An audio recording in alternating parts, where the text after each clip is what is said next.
او نهایت المقتصد دا یو کتاب دی دا هغه پدې کې بهترین تفصیل کړی بهترین او دو مسلک احساس کړي دي چې یو مسلک دی چې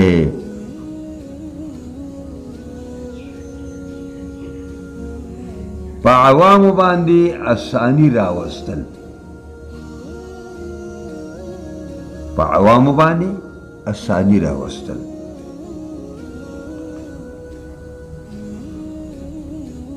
او یو مذهب تحقیق دی نو بعض علما وایي چې د نور د سبا د سیري سبا روژه باندې چې سیره وشوه بس خوراک سکات بند خبره په دې کې کوله چې دا خو تاسو ما یو ډېر لوی تحقیق وکړو ډېر لوی سړي ابن رشد مالکي دا کتاب ما سره شته دی بدایة المجتهد نهایة المقتصد غټ کتاب دی دومره دی مزیدار کتاب دی نو مذهب التوسع الى العوام هغوی وایي چې نه د سبا د سیري سره به روژه سړی نه بندوي پکار خدا دا چې بند کي او که یو سړی مبتلا شو بطور مثال مخې ته چای پرته ده خوراک پروت دی سامان مامان پروت دی تاسو ورته ناست یې او دلته سیره وشوه نو مذهب التوسع علی العوام وایي چې په منډه منډه باندې یو څو نوڼۍ او په منډه منډه باندې یو څو ګوټه اوبه او که چای څکي نو هم وڅکه په منډه منډه باندې څنګه چې په روژه کې کې داسې وکړه پوه شوې زما په خبره باندې دا مذهب توسع الی عوام دی او دا اختلاف دا د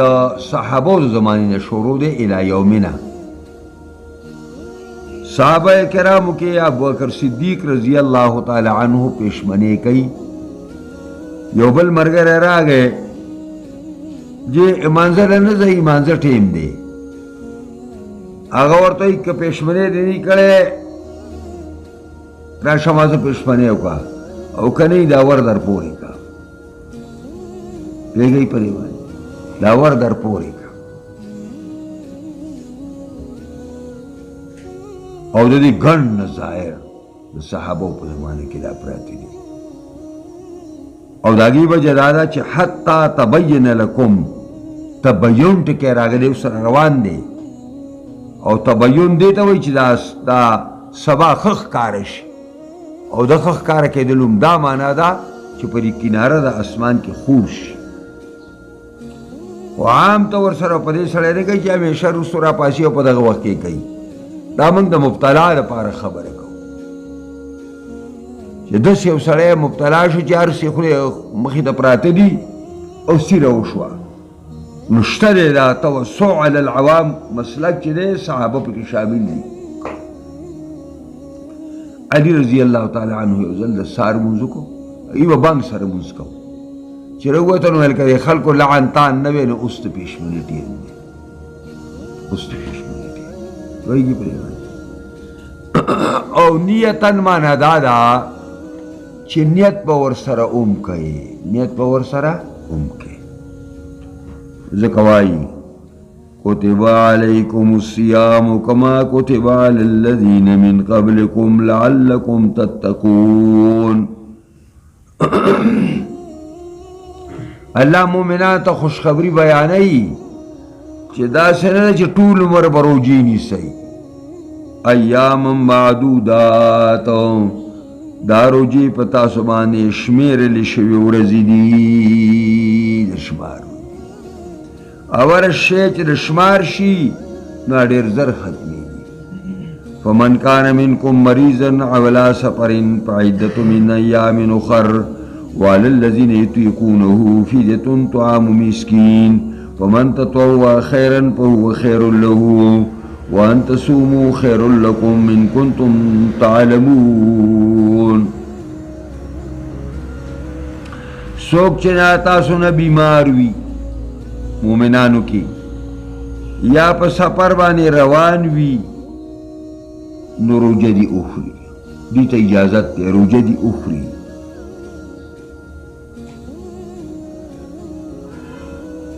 اجازت شته، خو چې کله روجي اخري نو په عدت من ایام اخر بیا په دې لازم دی شمیر د نورو ورځو نه. په سفر کې د څو روجي خوړلي دي، په بیمارۍ کې د څو روجي خوړلي دي، هغه روجي به بیا نیسي. وعلى الذين يطيقونه فدية طعام مسكين، په هغې کسانو باندې چې طاقت د روجي لري او روجه یې وخوړله نو فدیة طعام مسکین، په هغه باندې فدیه ده چې هغه طعام ورکول دي مسکین ته. دا ابتدا د اسلام کې خبره وه. نبی اکرم فرمایل او قرآن دا خبره وکړه چې کم سړی مالدار دی که هغه روجه نه نیسي نه دي نیسي، غریبانانو روجهدارو لدی د روجه ماتي انتظام وکړي. پوهیږئ پرې باندې غریبانانو لدی انتظام وکړي. نو دا ځکه ما ترجمه داسې وکړه په هغې کسانو باندې چې طاقت د روجې لري روجه نیولی شي، باوجود هغې ته اجازت دی چې فدیه ورکي او فدیه یو فقیر او مسکین باندې ډوډۍ خوراک ته وایي. خدا په من شهد منکم الشهر فلیصمه را روان دی، په هغې باندې دا منسوخ شوی دا تللی دی منځه. مولانا شبیر احمد عثماني رحمه الله دا خبره کړې ده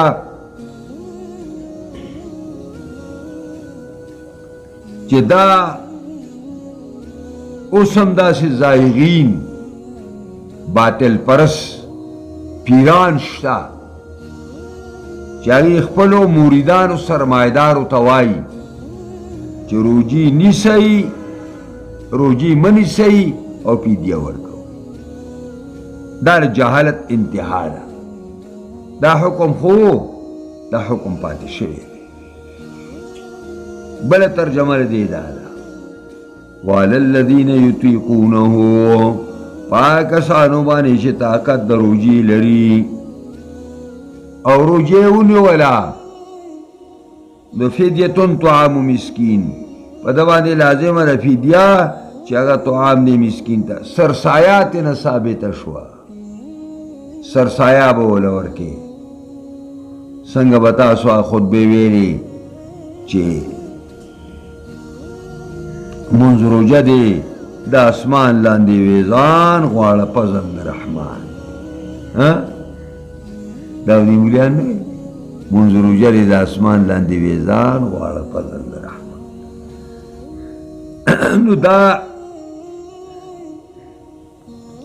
روجه طاقت لري او د هغې باوجوده نو د باندې فدیه ده چې طعام دی مسکین ته. څه ده نو حافظ ابن تیمیه رحمه الله وایي چې د کومه ډوډۍ او خوراک نه یې ټوله ورځ خوله بنده کړې ده د هغې یو برخه راواله او ماښام کې د فقیر او مسکین مخې ته کېده. شاه ولی الله رحمه الله وایي یطیقونه وعلى الذين يطيقونه چې طاقت د روجې لري او روجې ونیوله نو فدیة طعام مسکین، سرسایه دی ورکي. فمن تطوع خیره چا چې وکړو په خوشطبعۍ سره څخه د یو مسکین نه دوه وله ورکړي، درې وله یې ورکړي، فهو خیر له، دا دپاره ډېره غوره ده. وان تصوموا خیر لکم، او اے بیمارانو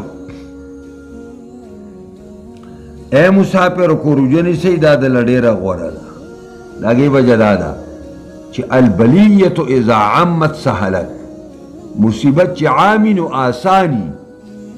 او چې مصیبت خاص شي نو ګران شي او ټول خلک روجه دي نو تا ته روجه نیولو څه کار نه دی او چې سبا له بیا ټول خلک بوزي او ته روجه نیسې نو تا ته به پته ولګي البته هغه بیمار چې حاذق ډاکټر او یا یو پوه عالم ورته ووایي چې ته روژه مه نیسه دا روژه نیول ستا لپاره سبب د هلاکت ګرځي سبب د هلاکت ګرځي نو په دې صورت کې که دا روژه ونیول او مړ شه نو خودکشي وکړه پوهېږئ په دې باندې خودکشي وکړه خودکشي نو چې حاذق ډاکټر او مسلمان ډاکټر ورته ووایي چې مه نیسه نو بیا به نه نیسي دا بوډۍ او بوډاګان نه نه مړه دې شمه خو روژه نه شم خوړی ای لکه بوډۍ روژه در باندې الله فرض کړی وه اوس درته همغه الله وایي چې مې نیسه نو بوډۍ به څوک پوهه کوي نو ځکه وایي وان تصوموا خیر لکم ان کنتم تعلمون که پوهیږئ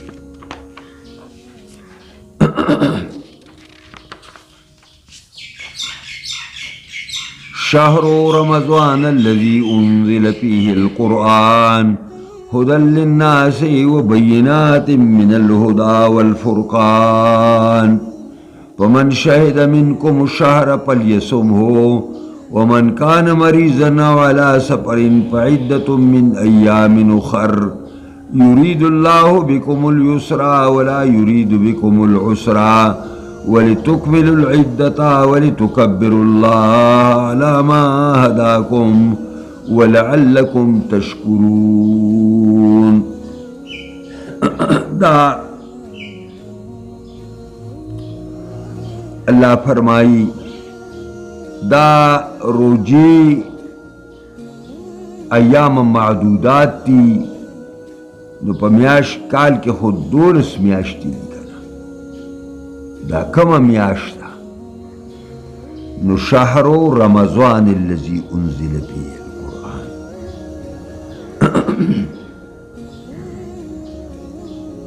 دا دا ایام معدودات نا بدل شهر گورا شهر رمضان الذي اگا ایام معدودات اگا میاشت رمضان المبارک دا الذي انزل فيه القرآن اگا میاشت چپائی کے دا قرآن نزول شروع شویو هدى للناس چه دا رہنما دے دا خلقو دا پارا و بینات من الهدى او دی دا دلائل دا ہدایت والفرقان او دا جداوالی دا حق او دا باطل پا منس کی ومن شهد منکم الشهر فلیصمه سوک چه تاسو نا حاضر شو دا میاشتا نو روجه دی اونیسی ومن کان مریضا اگا سوک چه پتاسو کی بیمار وی او علا سفر یا پا سفر بان روانی دو پا عدت من ایام اخر یرید اللہ بکم العسرہ یسرہ اللہ ارادہ کئی پتاسو بانی آسانی ولا یرید بکم العسرہ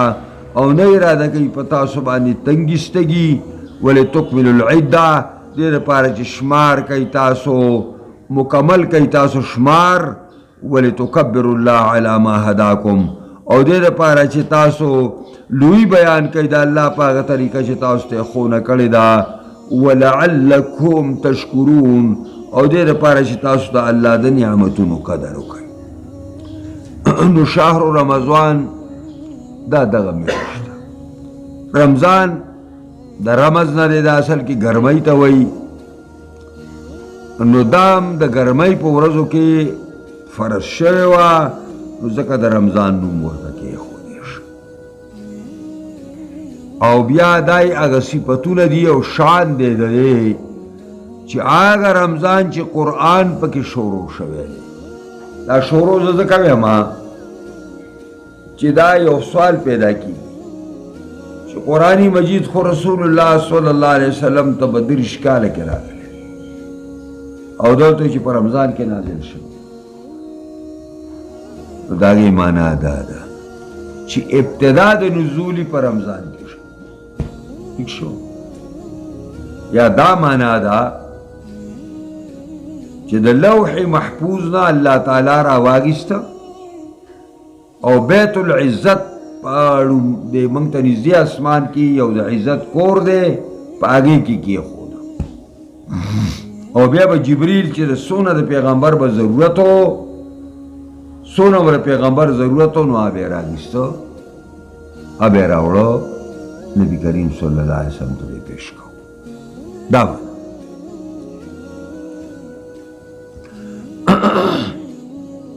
او دا قرآن دا هدایت دی د خلکو دپاره او ښکاره دلایل دي د هدایت او د فرقان. د فرقان هم دقه معنا ده چې د حق او د باطل په منځ کې جداوالی راولي. دا یو بله مسله ده چې رمضان المبارک او میاشت ده. نو میاشت په شریعت کې یو کم 13 راځي او 13 راځي.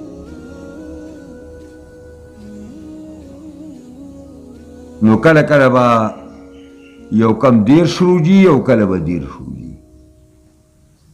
نبی کریم صلی الله علیه وسلم منبر باندې ناست دی،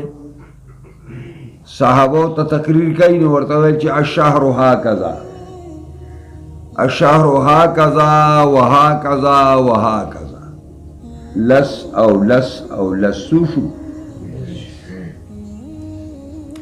بیا دوباره فرمایل الشهر هکذا وهکذا وهکذا. دو زره پورا لس گوتی او په دریم ځل باندې دا یوه ترې سره راټوله کړه یو کم 13. اوس دا بعضې بوډیګان وایي چې دا څنګه چل دی بس اره میاشت چې کومه دی د رمضان دا به نو ملتا دی څه وخواړه چې اوس الله مهربان په موږ باندې مهرباني کوي د 13 په ځای باندې یو کم 13 باندې چې تا دې څه وخواړه. دا هغه بې موقع او بې دغه دی چې سړی کوي. دویمه مسله دا ده چې د میاشتې په لیدلو به روژه نیسي او بیا د میاشتې په لیدلو باندې به روژه ماتوي. نو دا یو مسله پکې هم زده کول پکار دي او هغه دا ده چې پیغمبر خدا وایي صوموا لرؤیته وابتروا لرؤیته فإن غم علیکم الهلال فأعدوا شعبان 30. نبی کریم فرمایل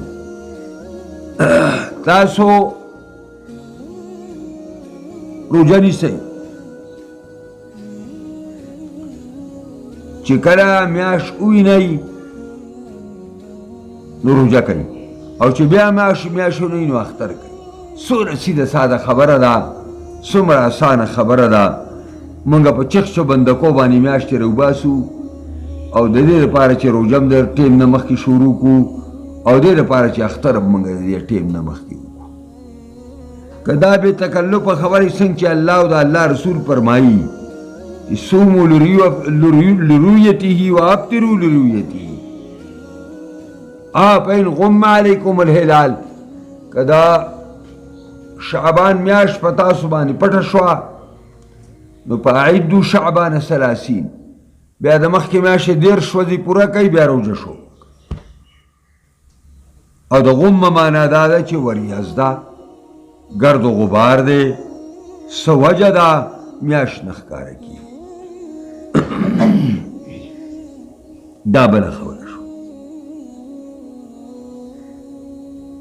نو فمن شهد منکم الشهر فلیصمه، دا هغه حصه ده چې مخکې حصه په دې باندې منسوخه شوه.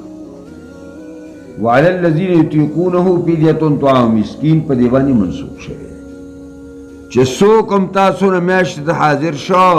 نو لازما دې روژه ونیسي فلیصمه امر د وجوب دپاره دی هغه حکم ختم شو چې یو سرمایدار به په غریبانان ډوډۍ خوري او روژه به نه نیسي نه ختم شو هذا من ذلك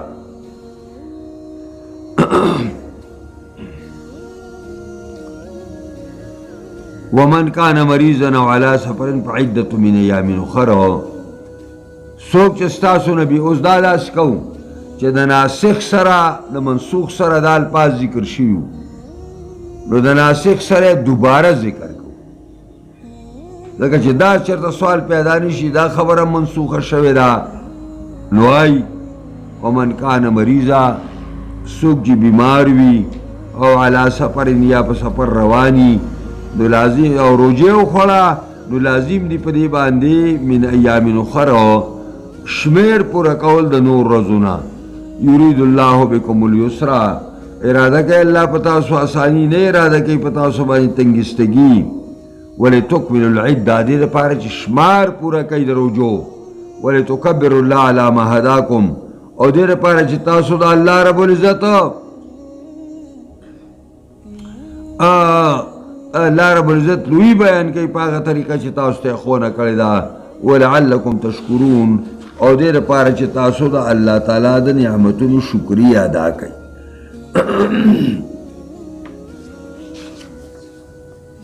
دا وإذا سألك عبادي عني فإني قريب أجيب دعوة الداعي إذا دعان فليستجيبوا لي وليؤمنوا بي لعلهم يرشدون دا د روژې دا باس شروع دی او د روژې د باس په منځ کې دا ادخال الهي وشو چې اذا سألك عبادي دې ته اشاره ده چې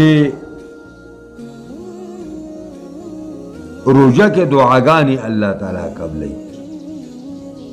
روژه کې الله تعالی دعاګانې قبلوي دا احادیثو کې راغلي دي اذا جاء الرمضان فتحت ابواب الجنه کله چې رمضان المبارک راشي نو دروازې د جنت کولاو شي او وغلقت ابواب النار جهنم دروازې بند شي وصفدت الشیاطین او شیطانان په زنجیرونو کې اوتړلی شي رواه مسلم او دام حدیث دی من صام رمضان ایمانا و احتسابا چا چې روژه ونیوله د رمضان د دې وجې نه چې ایمان دی چې دا را باندې الله پرس کړې ده و احتساب او ثواب یې ګڼي د ثواب په نیت یې نیسي نو غفر له ما تقدم من ذنبه الله به ورته مخکې ټول ګناهونه معاف کړي صغایر غټ ګناهونه په توبه الله معاف کوي په خپلو حقوقو کې او واړه ګناهونه په روژو منځونو او دسونو باندې الله معاف کوي البته د انسان حق الله نه معاف کوي نه په روژو او پیسې نه معاف کوي بد هغې علاج دا دی چې هغه نه ځان لا حلال کړي په دې حق الله نه معاف کوي ومن قام رمضان ایمانا واحتسابا غفر له ما تقدم من ذنبه صحیح دا بل روایت دی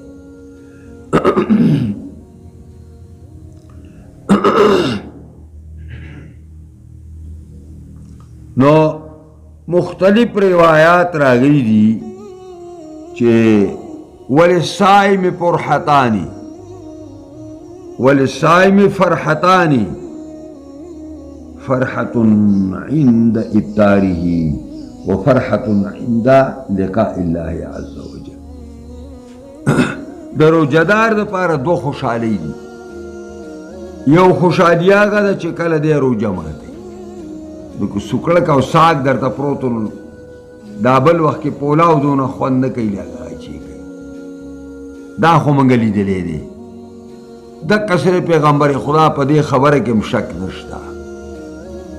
چې وفرحة عند لقاء الله عز وجل دا الله دربار کې د حاضرۍ په وخت کې یوه کومه خوشحالي ها و بل شانتې خوشحالي اب هم دقسې رښتیا یي لکه دا چې څنګه رښتیا ده بهرحال روژه ډېر اهم عبادت دی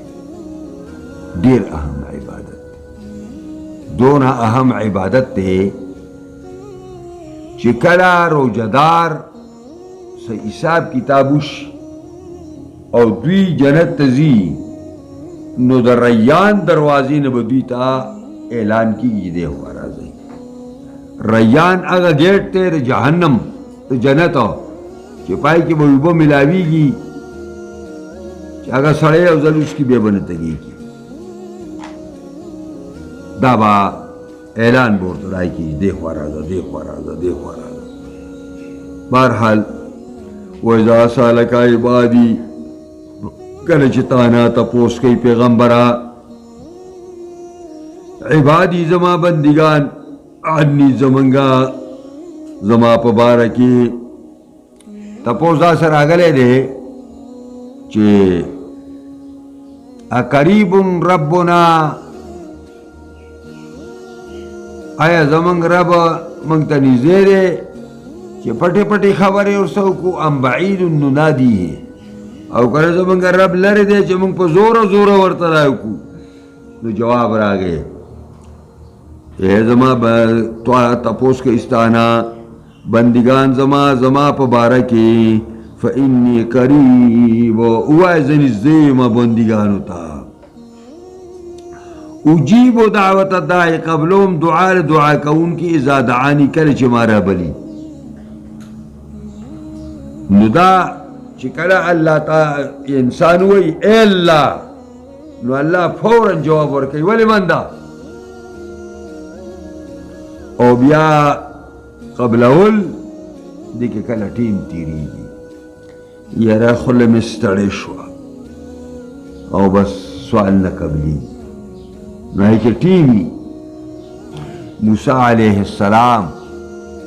الله ته سوال کړی د فرعون په باره کې ربنا اطمس على أموالهم واشدد على قلوبهم ربنا إنك آتيت فرعون وملئه زينة وأموالا في الحياة الدنيا ليضلوا عبادك خدای تا فرعون ته زیب و زینت او مالونه او دولتونه ورکړي دي د دې لپاره چې ستا بندګان ستا نه منکر کی او ستا بندګان ستا دشمن نو ربنا اطمس على اموالهم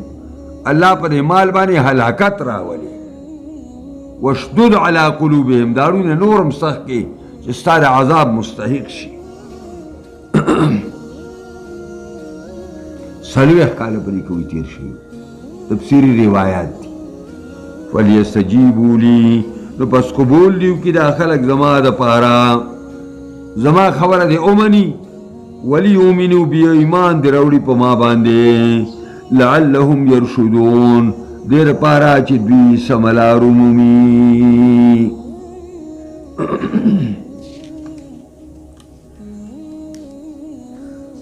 اوس دا په منځ کې ادخال الهي او دا چې په رمضان المبارک کې سوالونه ډېر زیات خدای پاک قبلوي او خاص کار د جماعتي په وخت کې سوال کوي دا ډېره د ګټې میاشت ده په دې کې به ګټه کوو او لویه ګټه دا ده چې یو طرف ته موږ روژه نیسو او بل طرف ته په قرآن مجید په درس کې ناست یو نبی کریم صلی الله علیه وسلم دا خبره فرمایلی ده چې دو گواهان دی کنا یو رمضان دی او بل قرآن دی دو سپارشیان دی یا د انسان د پاره به سپارش کوي یو رمضان او بل قرآن حدیث دی باقاعده اس پل مطلب تبیا رالو احلت لکم لیلت الصیام الرفس الى نسائکم هن لباس لکم وانتم لباس لہن علم اللہ انکم کنتم تختانون انفسکم فتاب علیکم وعفى عنکم فالآن باشروهن وابتغوا ما كتب الله لكم وكلوا واشربوا حتى يتبين لكم الخيط الأبيض من الخيط الأسود من الفجر ثم أتموا الصيام إلى الليل ولا تباشروهن وأنتم عاكفون في المساجد تلك حدود الله ولا تقربوها كذلك يبين الله آياته للناس لعلهم يتقون.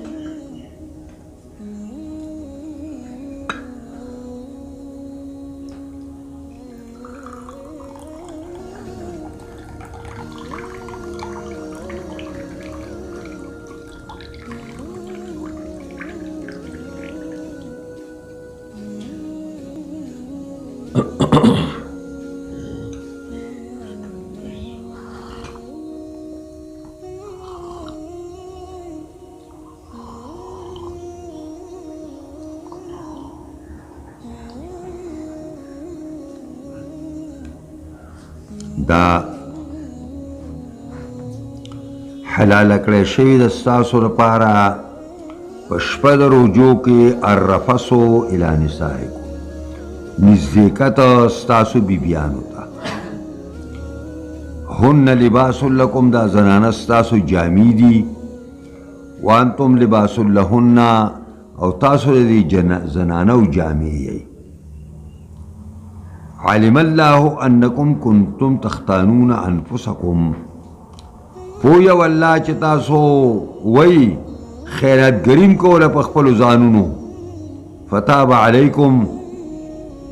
پس الله قبول د توبې کو په تاسو وعفى عنکم او عفو درته وکړه بدا حکم بدل شو فالآن باشروهن وابتغوا ما كتب الله لكم زه خپلو بیبیانو سره یو ځای کیږئ